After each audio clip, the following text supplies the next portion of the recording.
A Boy No More, Chapter 7. I'm going now, Adam, Mom said, coming up to the attic stairs. She had found a job in a machine shop that made airplane parts for the Navy, and she left for work in the morning just as I was getting up. It was really strange to see her in coveralls instead of dresses, her hair hidden by a kerchief. You're not going to fall asleep again, she said. Yes, Mom, I said, jumping out of bed. Then, because she still looked anxious, I recited my morning orders. Wake up, Bea. Comb her hair, make sure she eats good breakfast, and brush her teeth, get her ready for Mrs. Henson, and have her outside by— Okay, she said, smiling. My rights here. See you later, honey. Once I was dressed, I got Bea up. Combing her hair was a big chore. Don't be so rough, she said, pushing my hand away. I'm not rough, I said, staring to brush again. Your hair's a big mess. We were in my room, and while I combed her hair, she played with a doll I'd found for her on top of the armoire. It had only one arm, but a perfect porcelain head. You are rough, Adam. You want to do it yourself? I can't. Stop whining. I'm not whining. You don't hear yourself, do you? Shut up. Is that the way for a young lady to talk? Double shut up. Listen to the little lady. Triple shut up, Adam. She jumped up and started opening the bureau drawers. 10 times shut up, she shouted. She pulled out Davy's letter from the back of the drawer. I've got your letter, she sang. Got your letter, letter. Do you have a girlfriend? Yes, and her name's Bea. No! Truly, Adam? Truly, Bea. Give me that letter. It's from my friend Davy in Hawaii. She held the letter to her nose and sniffed. This letter smells like Hawaii, where Daddy is.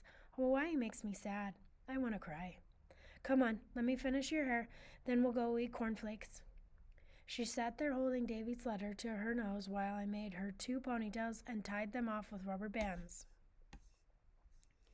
When we went outside, Mrs. Henson was waiting on the porch.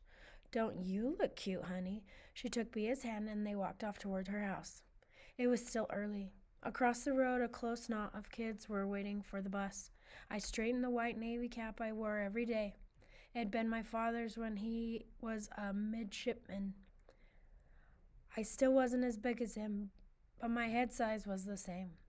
I walked back and forth along the road, clicking my father's Zippo lighter, the one with the Navy seal on it. I didn't really know any of these bus kids yet. There were some kids I talked to in school, but mostly I kept to myself. I'd been to so many schools I could make friends with my eyes shut and both hands tied behind my back. But the guys here, they were so ignorant. I had heard them talking about the war, boasting about what they were going to do when they got in. All the Japs they were going to mow down, like it was easy as swatting flies. That girl Nancy, the one I'd pushed the car with, was coming up the path from the river, her arms full of books. I thought she saw me, and I crossed over the road, expecting her to say something about us pushing the car together. She sort of nodded, but she didn't say anything, so I went back to my side of the road.